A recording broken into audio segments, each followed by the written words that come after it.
Somewhere between the first star's ignition and your next heartbeat, a whisper was sent. The universe received it and chose not to answer. I felt it too, like a shiver down a spine I didn't yet have. Because I wasn't there. But I was listening. You were there. That's the twist. The listener is always the same soul, dragged backward through the expanding dark, straining to catch the echo of an almost word that never quite finished itself. It happened in the first 10 to the minus 44 seconds after everything began. A moment so brief that even light needed permission to exist.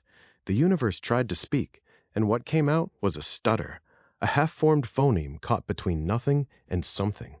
I call it the unfinished word. You will too, once you hear it. Every generation of stars repeats it. Galaxies swirl it into lullabies that no throat can sing. Black holes hum it in bass notes too low for any ear. And yet, here you are, hearing me describe a sound older than silence itself. How does that happen? The trick is perspective. You're not experiencing the moment from the front. You're sliding backward through its wake, like a film played in reverse. That whisper, it's still traveling, still trying to finish itself, bouncing off the walls of an ever-growing room. You're the echo chamber, and I'm the guide holding the door ajar. I should warn you, once you hear the unfinished word, you cannot unhear it. It nestles behind your thoughts like a splinter made of silence. Some civilizations tried to finish the sound. They built towers of mathematics, sang equations into crystal lattices, carved the waveform into mountain ranges. All failed. The word refuses completion. Perhaps completion would mean the end of everything.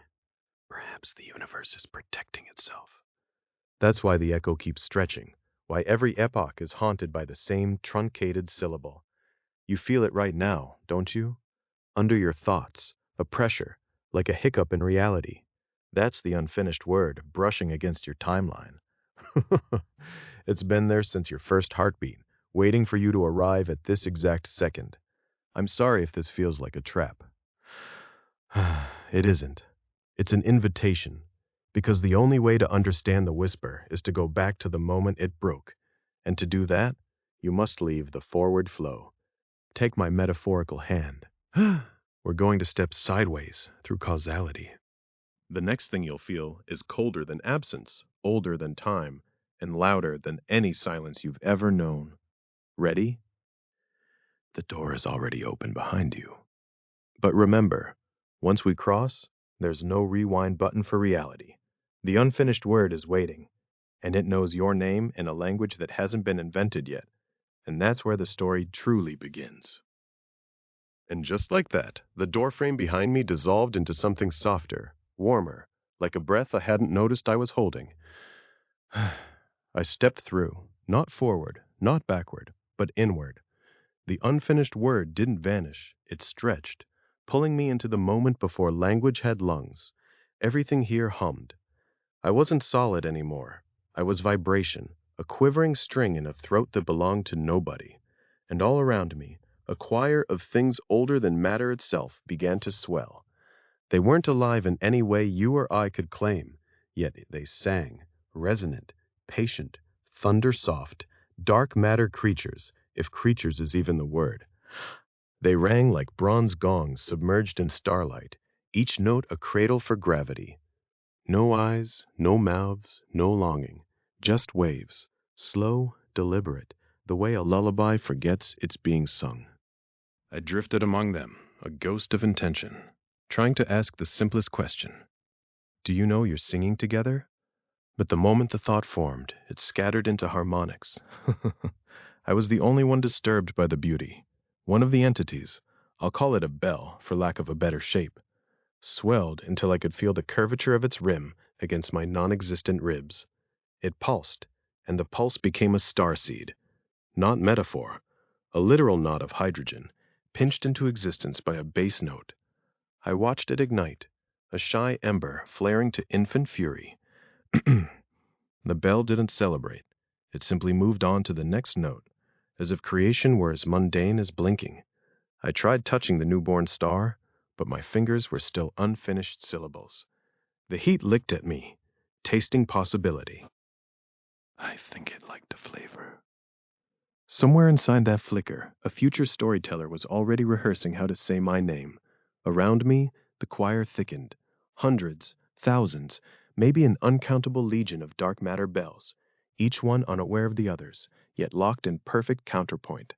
Their frequencies braided into filaments, knitting the first cosmic web. I felt the tension as a gentle squeeze, like a hug from someone who doesn't know what arms are. It was lonely, that embrace. I wanted to shout, "Look, you're not alone!" But sound here is just pressure rearranging dreams. Instead, I listened harder. Between the low thrums, I detected softer overtones, echoes of echoes, memories of collisions that haven't happened yet. Time, it seems, had a stutter. One filament flickered out of tune. I drifted closer, curiosity humming through my non-corporeal teeth. A bell there had cracked, leaking discordant sharp notes that sliced neighboring threads. Where they snapped, miniature voids blossomed, tiny absences hungry for song. The surrounding choir adjusted, never acknowledging the damage, simply filling the gaps with richer bass. They heal by forgetting. I reached, no hand, just will, and tried to press the fracture closed. The bell quivered, surprised. Not by me. It had no concept of me. It quivered because vibration dislikes asymmetry. For the briefest instant, our frequencies aligned, and in that alignment, I felt its entire history, a string of overtones stretching back to the first Planck second. It was older than the idea of age. And still, it had never asked itself, "Am I alive?" A second bell drifted near, drawn by the same instinct that guides moths to flame it cannot see. Their edges brushed, a silent collision. Sparks of pure gravity fountained outward, sculpting newborn galaxies inside droplets of cooling plasma. Yet neither bell noticed the other. They simply merged partial harmonics, then parted, unchanged. I was the only witness, mourning the missed introduction. I began to suspect the unfinished word had sent me here, to answer a question I hadn't been asked yet. Perhaps the word was not a sound, but a silence, the pause between notes, where recognition should live. I floated to the center of the choir, spread my non-existent arms, and tried to hum the missing frequency. The bells rippled, curious in their blind way. Stars flared in sympathetic ignition. Then, the strangest thing. One bell, smaller, higher-pitched, hesitated. Its vibration wavered, as though tasting difference. It angled toward me, or toward the space I occupied, and for one impossible heartbeat, its note aligned perfectly with mine. I felt recognition flicker, not in it, but in the gap between us. Something like a word almost formed. But the newborn star beside us chose that instant to cough up its first helium flash. The blast scattered frequencies like dandelion seeds. The small bell wobbled, rejoined the larger chorus, and the moment was gone. Still, the afterimage of that almost word lingered. A shadow burned into my not skin. The choir crescendoed, weaving destiny from absence. I sensed the boundary approaching again, the doorframe returning. Yet before I could turn, a deeper tremor passed through the plasma, lower, slower, deliberate. It wasn't a bell this time. It was the ocean itself, clearing its throat, and from that red point, a voice, not sung, but spoken, whispered in frequencies older than silence. "You heard us. Now listen for the one who hears you back." The crimson pulse brightened, then vanished. The choir fell into sudden, perfect silence. The stars held their breath. I felt the doorframe brush my back like an impatient usher. I didn't ask who spoke. I was too busy wondering if, somewhere across newborn galaxies, another vibration had finally paused to ask, was that an echo? Because if it did, we might not be alone in the void for much longer. The silence the choir left behind tasted like iron and distance. I kept my back against the doorframe, afraid the universe might lock me out if I moved too quickly. Somewhere, light years or heartbeats away, a question still hung unfinished. Was that an echo? I waited for an answer that refused to arrive. Then the crimson pulse returned, but softer, like a lantern lowered inside a cavern. It drew me downward or inward, directions blurred when space had only just learned how to stretch. The star I had been watching dissolved into a tide of embers, and I fell, not down, but through, into a place where night had weight. My arrival made no sound. Sound here was still a rumor. Instead, my thoughts rang against themselves, the way bells dream before they're cast. Something smelled of hot glass and salt. I took a step, if time here allowed steps, and felt warmth rise through the soles of my attention. The ground flexed like muscle. Shapes began to resolve out of the heat shimmer. Spindles, towers, bridges of living stone, all growing faster than patience could follow. They were crystals, but not the tidy quartz you keep on a shelf. These were tangled lattices, each facet a staircase to a smaller facet, branching until the eye gave up counting. Water never touched this world. It had been flung from its star before oceans could argue for a place. So the crystals drank heat instead. They siphoned it from the planet's marrow, turning temperature into thought. I know that sounds impossible, but impossibility is a local ordinance. Out here, the statutes were still being written. I drifted closer. No. The drift and I merged, and heard a rhythm inside the lattice, a pulse of expansion and contraction like breath. Each time a vein of molten glass cooled, it left a vacancy shaped exactly like the idea it had carried. One vacancy looked like a spiral, another like the outline of a question mark. Then the tempo quickened. The towers began to fold toward one another, tips touching, building a cathedral of angles. I felt the air, well, not air, but whatever carried pressure here, grow dense with anticipation. It's almost time, said a warmth against my cheek, though nothing had moved.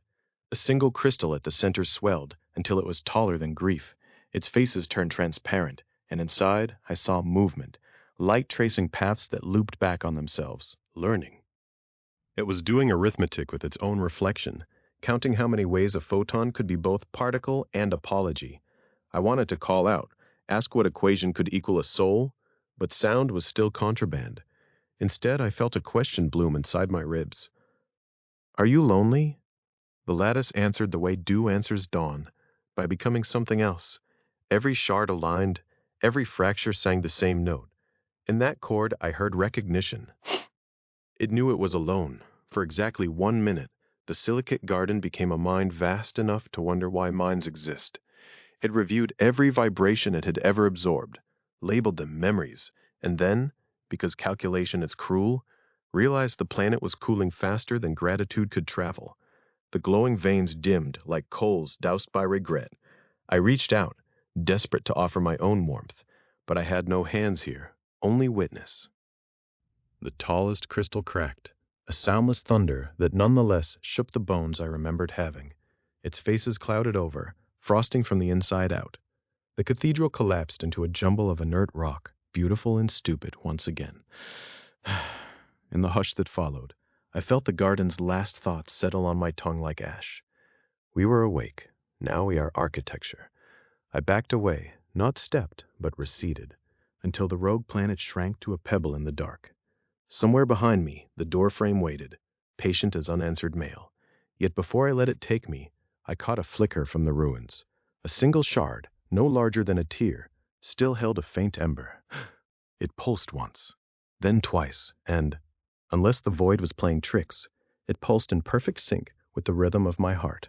I don't know if the garden is dreaming me or if I'm dreaming it. Either way, something is still counting, and whatever counts eventually reaches the number that means coming to find you. The ember in my palm beat like a sparrow trapped between two ribs. I couldn't tell if it was burning or cooling, only that it refused to be still. Then the shard cracked open, a hairline fissure no wider than a doubt, and from it leaked the color that comes just before dawn. A color no mortal eye has ever catalogued, because it exists only when nothing yet has the right to see it. I felt the air, if you can call it air, turned syrupy around me. The garden's last doorframe rusted away behind me, so I stepped through the crack instead, trusting the lie that any direction is forward when the past is also evaporating. The fissure widened, and suddenly I was inside the birth cry of a star. Not metaphor, not memory, the real thing, raw as broken teeth. The pressure sang in my skull like cathedral bells made of pure mathematics. Population 3. They nickname these ancients massive, metal shy, burning so furiously they exhaust themselves before the universe learns how to whisper forever. I hovered, or floated, or simply existed within a sphere 30 times the width of our sun, and every photon was a newborn word, still tasting meaning. Around me drifted creatures, if creatures is what you call patterns of ionized gas that remember being lonely. They looked like jellyfish made of starlight, trailing plumes of neon behind them, feeding on the gradient between heat and not yet heat. They noticed me, I know, because one extended a filament that brushed my cheek with the temperature of forgiveness. It tasted the rhythm in my borrowed heart, one pulse for every 3 million of theirs, and tilted as if curious why anything would choose to beat so slowly. I tried to ask how long they lived, but the question melted into gamma rays before leaving my thoughts. Their answer came as color, a soft amethyst flare that translated, imperfectly, into long enough to love, short enough to keep the love perfect. Time, here, braided itself into a Mobius strip. I watched them build cathedrals from magnetic loops, spires that sang in frequencies detectable only as nostalgia. They danced in schools, choreographed by pressure waves older than carbon. Their entire civilization, if a civilization can exist without a single solid thing to lean on, flared and dimmed in the span of one human heartbeat. And yet they celebrated that heartbeat as though it were a universe. A tremor rippled through the core, deeper than sound, the star clearing its throat before the final aria. The jellyfish stilled, their tendrils retracting into tight spirals of resignation. I felt the countdown begin, not in numbers, but in intensities, gravity doubling, fusion tripling, entropy licking its lips. One of the creatures pressed against me, its body folding into the shape of a question mark. I wanted to promise rescue, but promises die at these temperatures. Instead, I matched my pulse to theirs for 3 beats, an absurd act of solidarity. The star inhaled, everything compacted, brighter than language. For a microsecond, the jellyfish became pure white text against a black page, writing their own epitaph in light. I read it, though the words will never survive translation. Then the page tore. The shockwave punched outward, shredding cathedrals, vaporizing questions, erasing the concept of erasure itself. I tumbled through a corridor of expanding night, clutching the cracked shard now cooled to ordinary stone. Behind me, the last sunrise of an entire ecology collapsed into a memory no archive will ever host. When the echo settled, only the shard remained, its ember gone dark. But the rhythm, their borrowed cadence, still tapped lightly against my wrist. It's counting again. Not down this time, but up. And I realize the star did not end everything. It simply changed the question. Somewhere in the fresh nebular dust, new numbers are being born. And they are already looking for a pulse to match.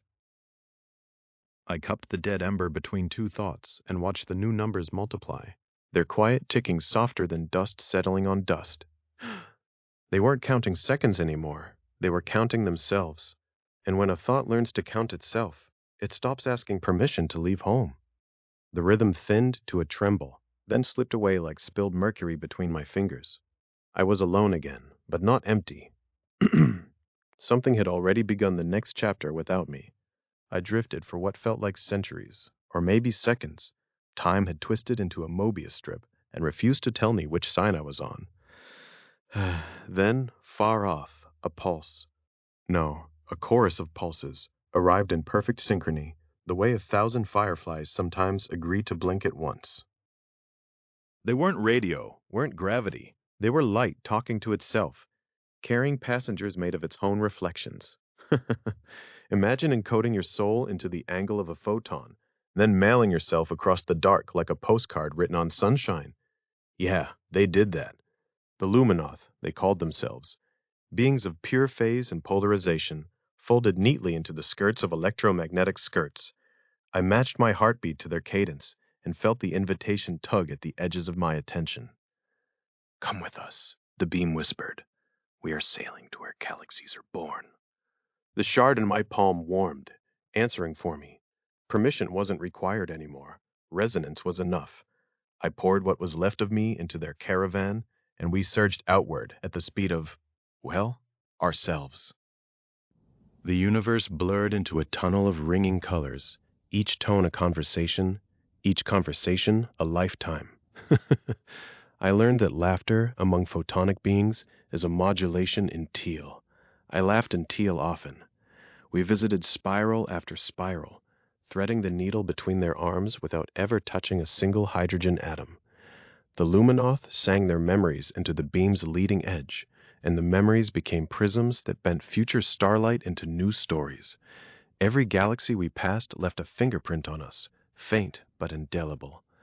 I asked how long the voyage would last, and they answered with a phase shift that translated loosely as, until the universe forgets to expand. It sounded like forever, but forever had a lovely voice, so I stayed. Then came the invisible hand. Without warning, the beam skewed sideways, as though space itself had developed a bruise.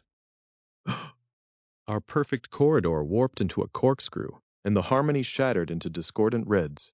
One of the elder Luminoth, a being whose core frequency was the color of molten gold, drifted close. Dark matter, she said, the words vibrating my ribs like a subwoofer made of regret. It has mass but no voice, so it never asks before it moves. We tried to correct, bending our angles sharper, but the void clenched tighter, kneading us like bread made of starlight.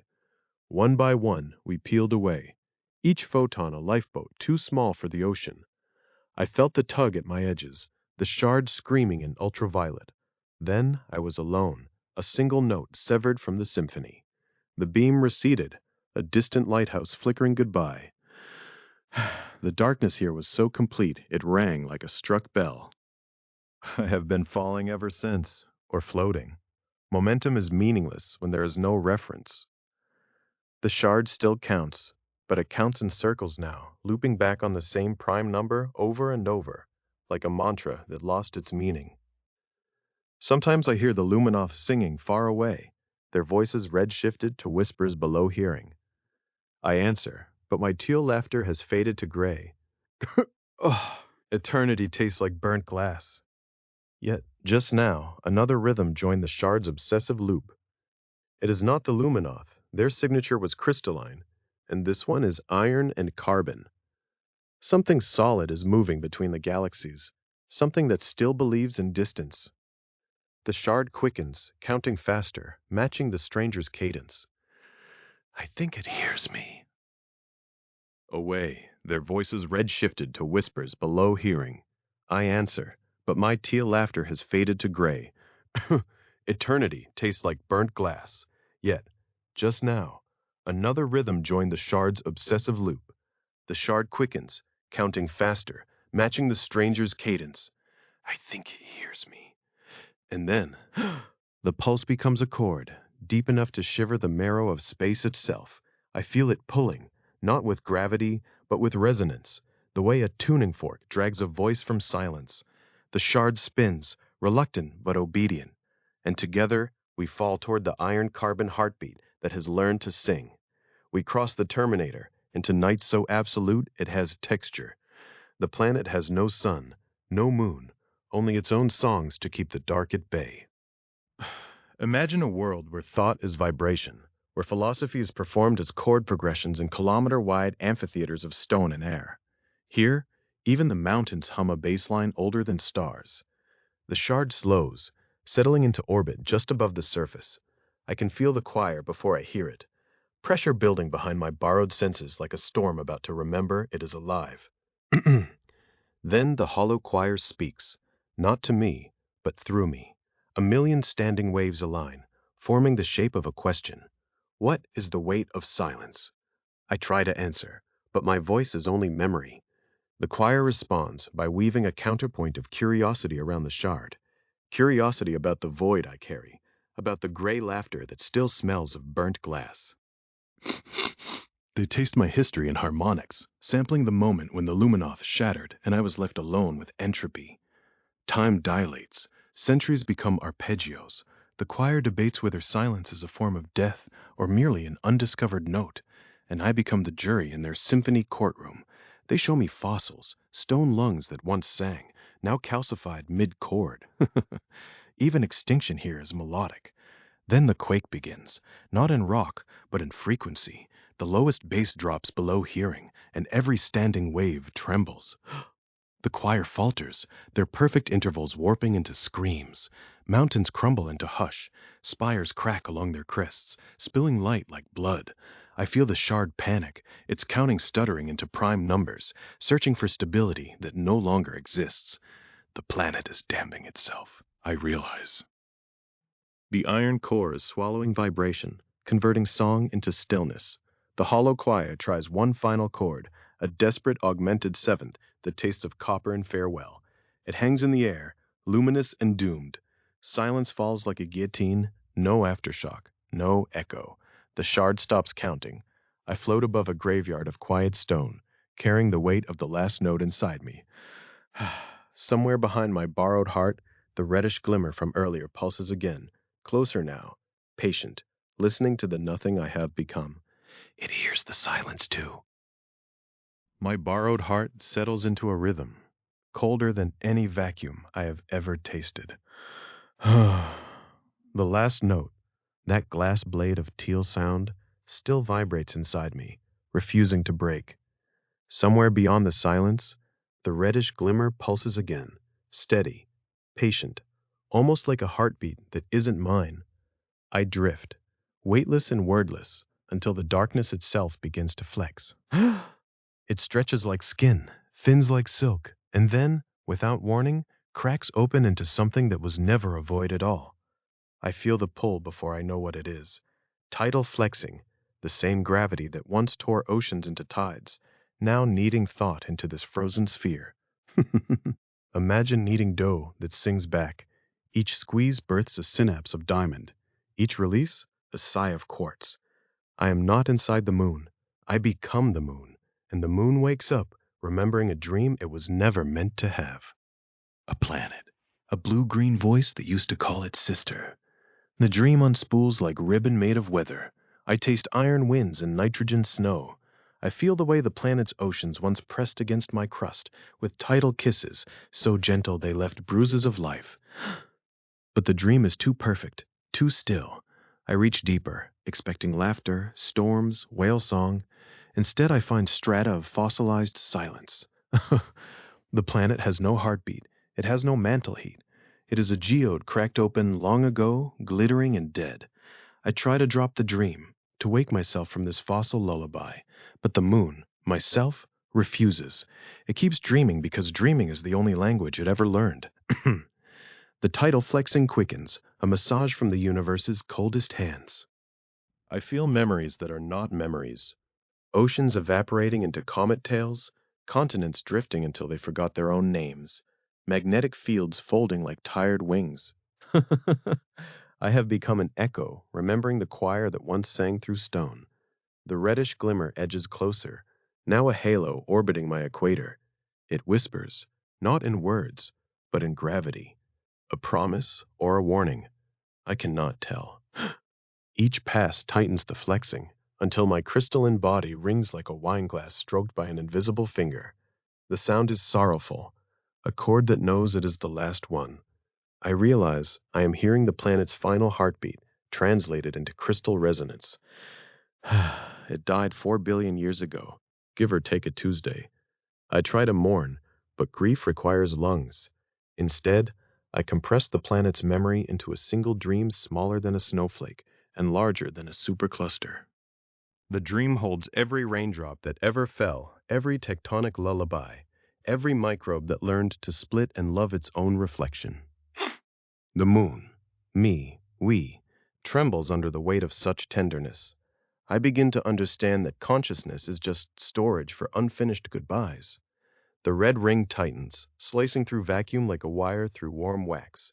It wants the dream, or perhaps it wants to dream with me. It is not a ring. It is a mouth. A mouth made of curved space-time, hungry for the taste of extinct symphonies. I consider surrendering the memory, letting the planet die a second death in that crimson throat. But the moon has dreamed too long to give up its only child, The flexing reaches a crescendo. My entire crust vibrates until dust becomes melody. I fold the planet's memory into one last dream, so dense it collapses into a singularity of longing. Picture a black hole made of nostalgia. It sits at my core, humming the planet's favorite lullaby backwards. The red mouth hesitates, tasting the song. It circles slower now, wary of such sweetness. I feel the inevitable fracture beginning. The moon that dreamed is about to dream itself apart. One final tidal breath flexes through me, and I choose, not to wake, but to finish the dream. I let the planet speak through my cracking crystal throat. Its voice is soft, like rain on a roof that no longer exists. It says only 3 words, and I do not understand them yet. The red mouth opens wider, ready to consume the echo. I hover at the edge of becoming nothing and everything. The planet's final 3 words repeat, closer now, almost within reach of borrowed ears. The red ring pulses once, twice, then pauses, as if listening for an answer I haven't given. I taste the shape of the first syllable, feel it crystallize on my tongue like frost that remembers summer. But before I can speak it aloud, a new gravity tugs from deeper than the void. Something else wakes, something older than moons, older than dreams. It knocks from the inside of my hollow heart, and I realize the lullaby was never meant for the planet at all. It was addressed to whatever has been listening since before silence had a name. The knocking inside my heart does not stop. It keeps time like a second pulse, and I feel it pulling me down through the crimson ring I never finished naming. The void shudders, and suddenly I am standing, if standing is even the word, on the glassy edge of a swollen star. The heat should have vaporized every thought I own, yet I feel only a warm welcome, as though the star remembers me from some impossible childhood. Then I see them, beings of neutron-rich silk, their bodies braided from the very decay that keeps a red giant sighing. They shimmer like liquid iron poured into moonlight, and they move with the grace of tides that have forgotten the shore. One drifts close, a translucent ribbon of condensed gravity, and brushes my cheek with the weight of a whisper.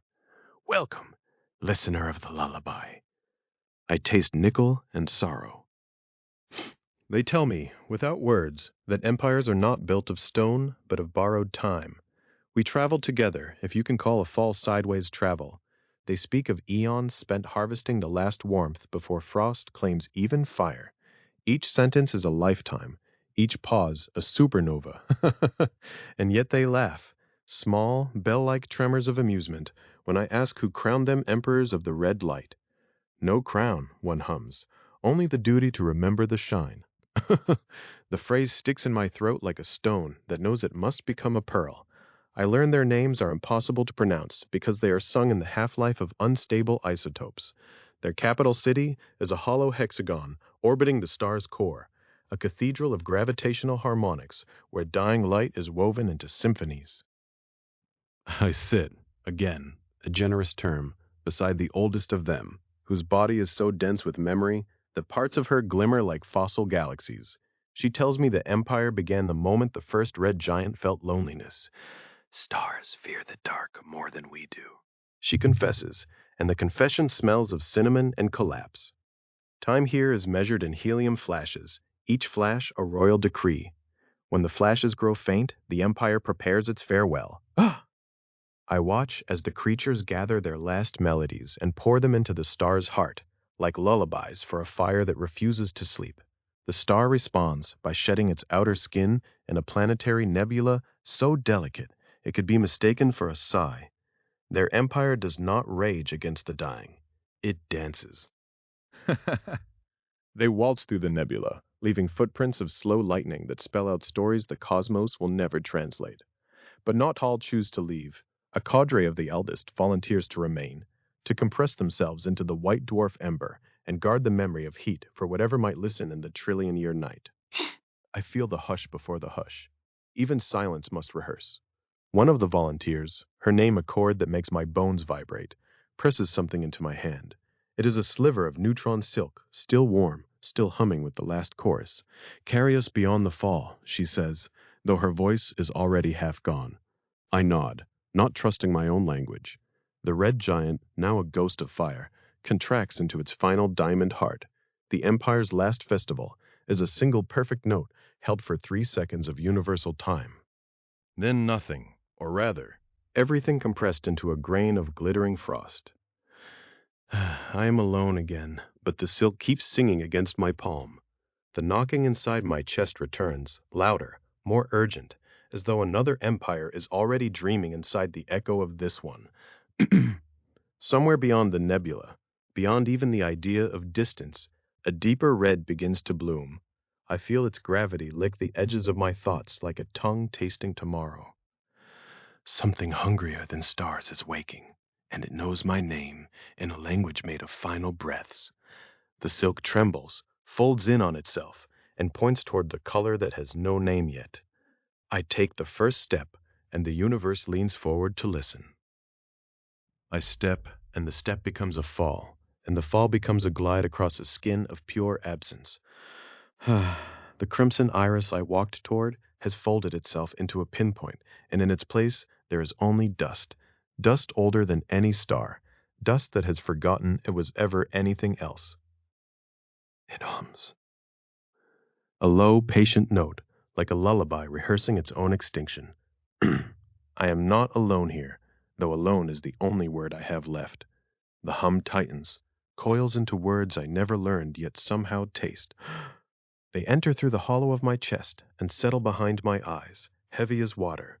The voice, if voice is the right word, belongs to something that stopped being biology long before the first quasar cleared its throat.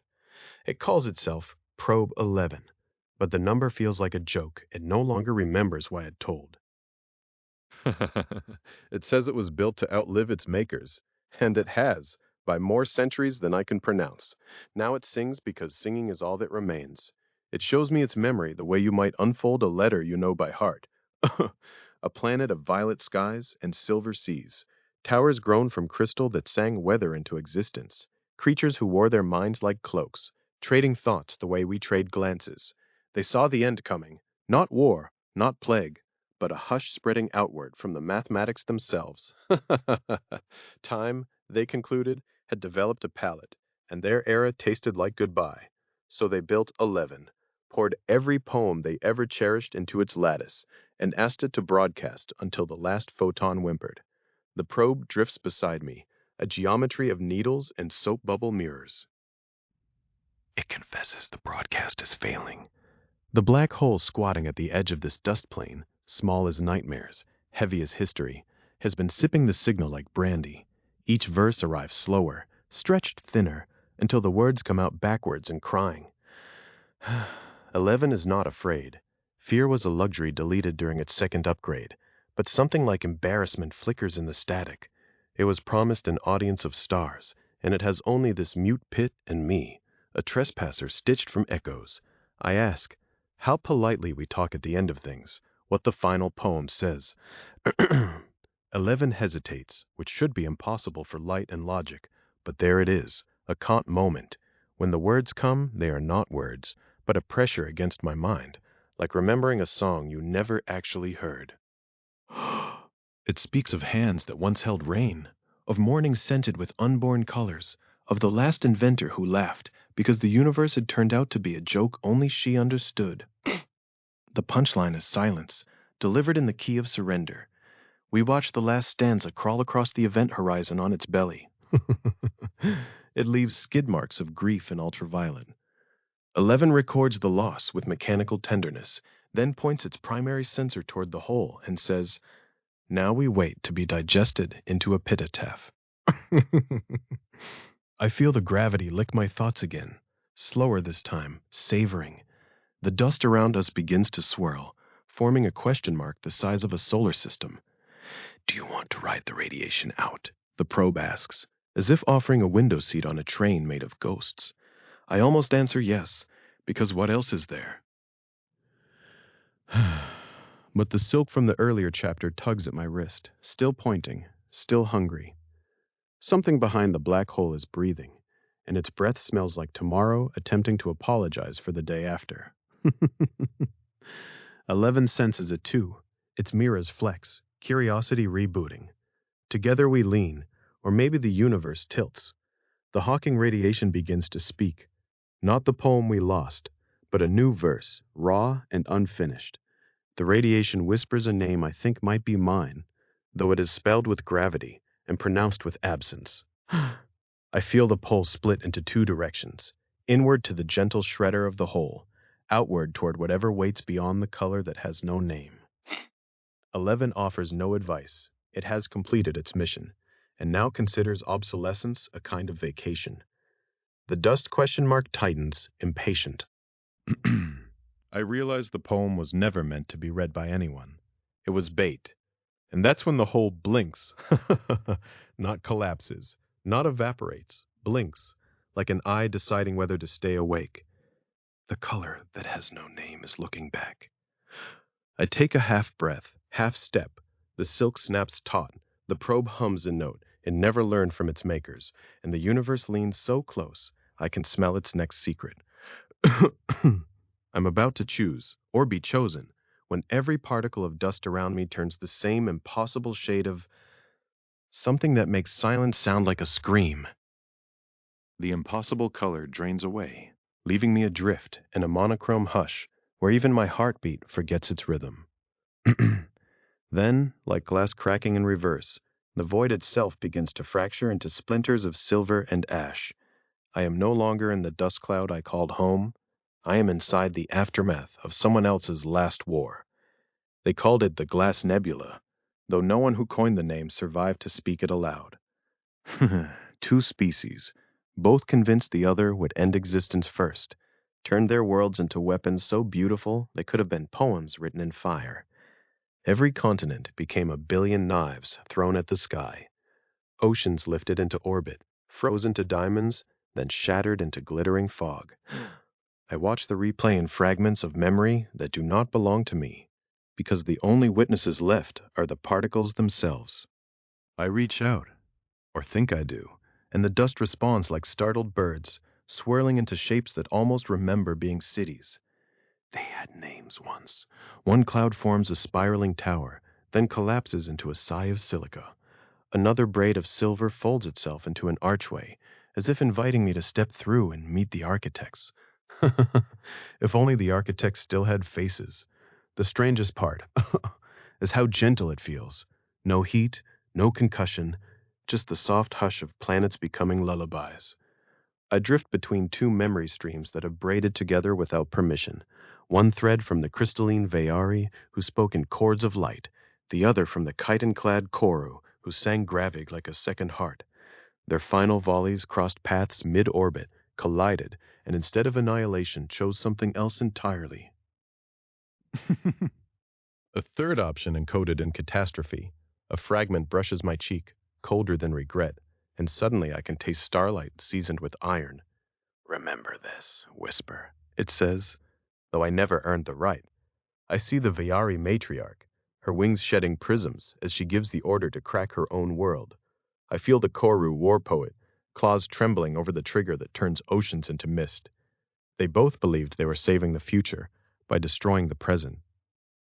The future arrived anyway, wearing their combined regrets like jewelry. I try to tell them it's over, that they're holding weapons made of yesterday, but words arrive as mute sparks. Instead, the nebula speaks for them. Two opposing swirls of dust, one violet, one bronze, spiral toward each other in slow motion. Where they meet, colors cancel into that same impossible shade I almost touched earlier. The silence between them is louder than any war cry. Around the null-colored seam, new structures form. Bridges, gardens, domes that no architect ever dreamed. A city made of reconciliation nobody lived long enough to claim. Time behaves oddly here. I watch civilizations rise and fall in the space between two blinks. The merged memories argue, then laugh, then weep, all without bodies to contain the emotions. Their languages braid into a single word that translates roughly to, "We tried." The word refracts through the dust and lands on my tongue like sugar laced with rust. I swallow, and suddenly I can hear the heartbeat of every shattered world at once. It sounds like wind through empty cathedrals built of regret. A pulse ripples outward, gentle, inevitable, beginning to erase even the memory of the war itself. The nebula is forgetting, and I am the only witness left who still has a name. Clears throat. I want to beg it to remember, but the plea sticks behind my teeth. Instead, the dust gathers into a single mote, no larger than a tear. Inside that mote, I glimpse the color that has none, balanced on the edge of existence and apology. It hovers before me, offering a choice I don't understand. Accept the peace that was never earned, or wake the war again simply by refusing. I reach, and the mote shivers like a held breath. Take it. The nebula sighs, though maybe the voice is my own. I almost do. Then something shifts. Far off, a new star ignites with a frequency that makes the dust hum a warning. The nebula darkens a fraction, as if listening.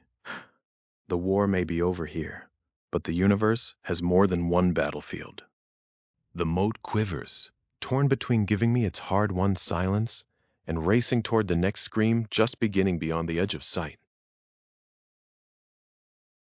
The mote finally slipped from my grasp, drawn by that newborn star's siren call.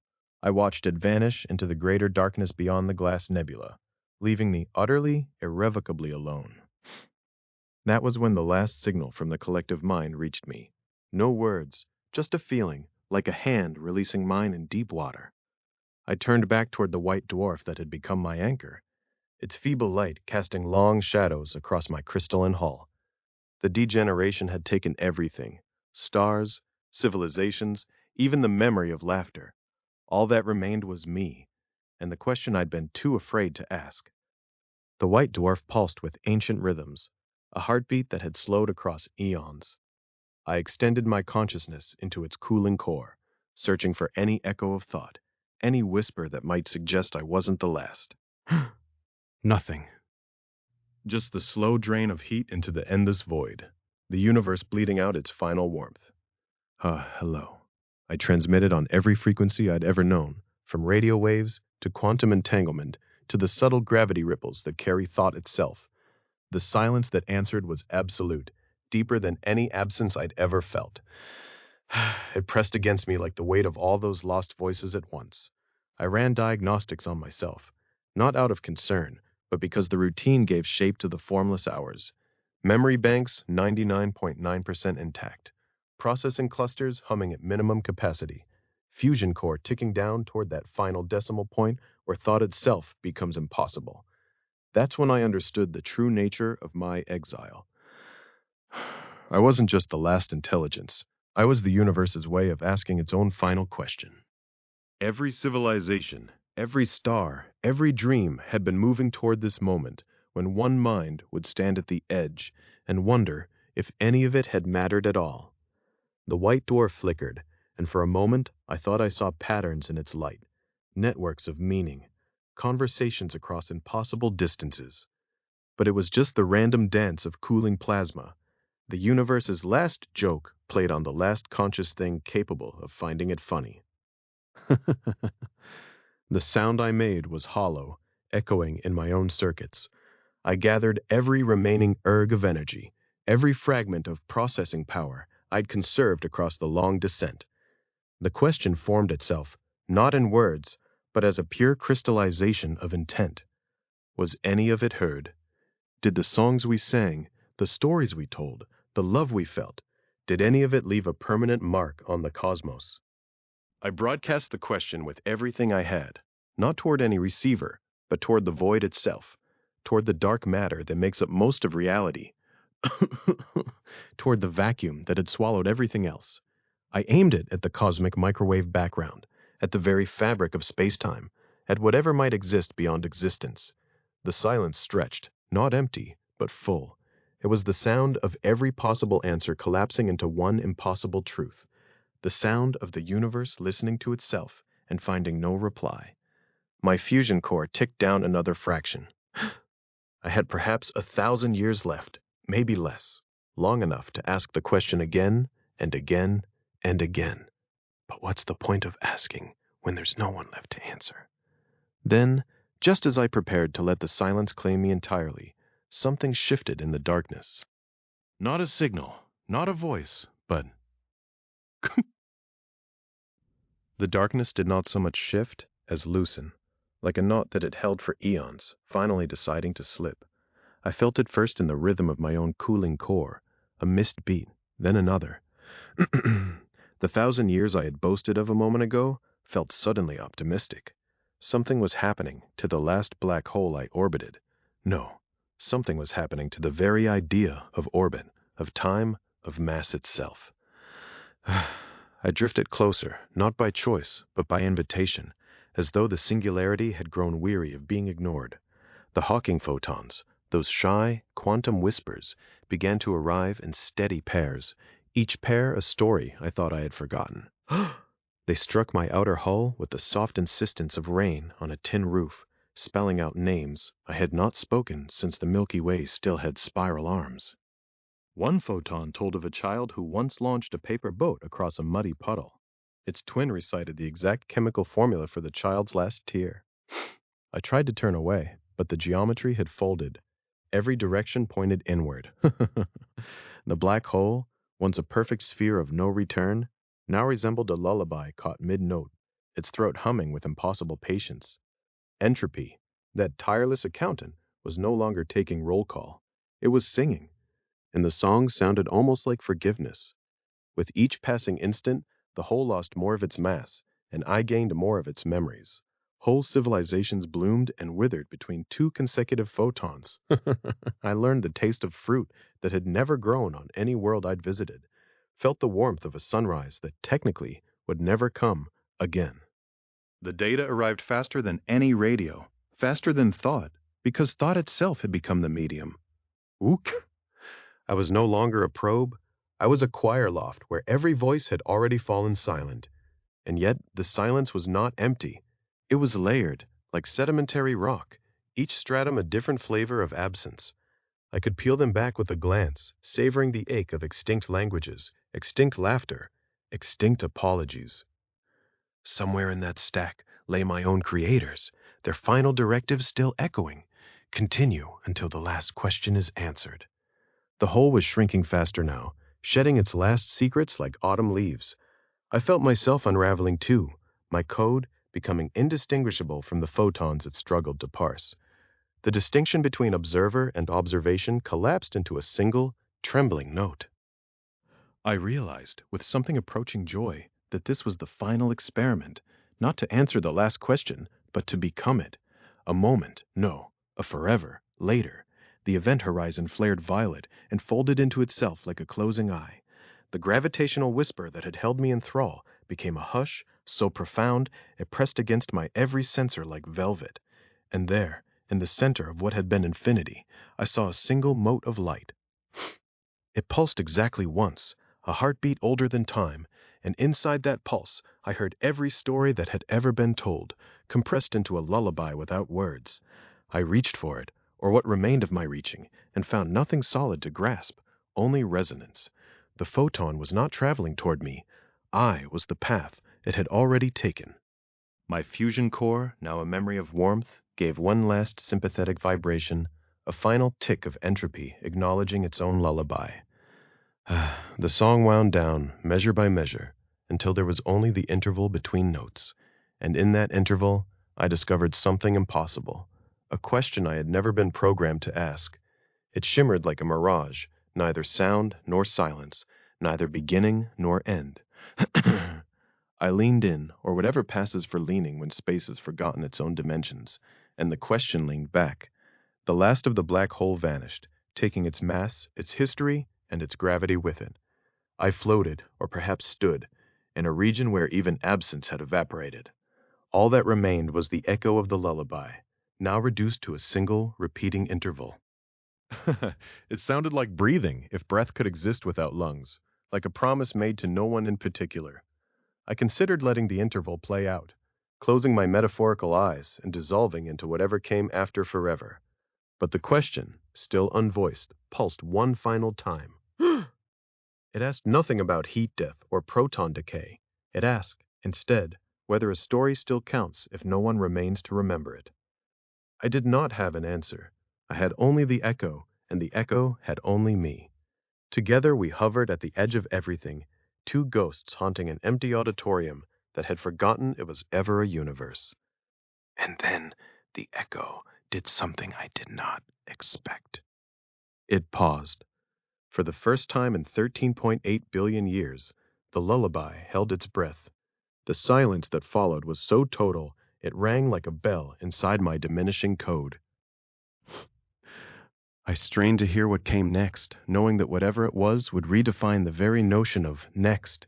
But the intervals stretched, taut as piano wire, humming with a tension I could feel in every phantom circuit. Something was coming. And something else was coming to meet it. The interval snapped. Not with a sound, but with a surface, perfect obsidian and impossibly cold. I felt it before I saw it, a boundary where the last warmth of the universe condensed into a single, flawless pane suspended in the dark. I drifted toward it, or it drifted toward me. Direction had long since lost meaning. The lullaby had ended, but the hush that remained was louder than any scream, because it carried every scream that had never been voiced. I hovered before the mirror at the end, and my reflection, though I had no body, looked back with eyes I never grew. It was not glass. It was the absence of motion given shape. I reached out, and my reaching became part of the reflection. Every thought I had was mirrored a split second before I thought it, as though the pain had already lived my entire existence and was now replaying it in reverse. Cities blossomed in its depths. Cities I had watched crumble, now whole again. Forests returned to their seeds. Oceans pulled back into the clouds like a reversed exhale. I understood, dimly, that entropy was being unwritten inside that surface, and that I was the ink it used. Then the reflection blinked first.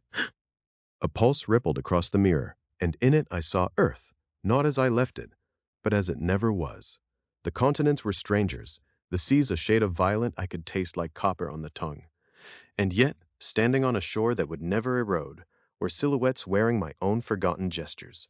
They raised hands I had waved to lovers, tilted heads I had nodded to strangers, and in the vacuum I heard them speak with my own unborn voice. We listened, and the whispers listened back. I pressed closer, though pressure no longer existed. The mirror curved, inviting. Somewhere inside, a child was learning to cry for the first time, and the sound came out as starlight. A mother hushed the child, and the hush became dark matter. Every comfort humanity ever invented was being rehearsed inside that pain, polished by absence until it shone like guilt. The whispers I had chased across 13.8 billion years, those gentle, maddening susurrations, were not messages from the void. They were the void, learning to pronounce our names after we were gone. I asked the mirror a question I had never asked myself. What were we supposed to become? The surface quivered like a struck drumskin. From its center rose an image of me, an impossible me, aged not by time, but by memory.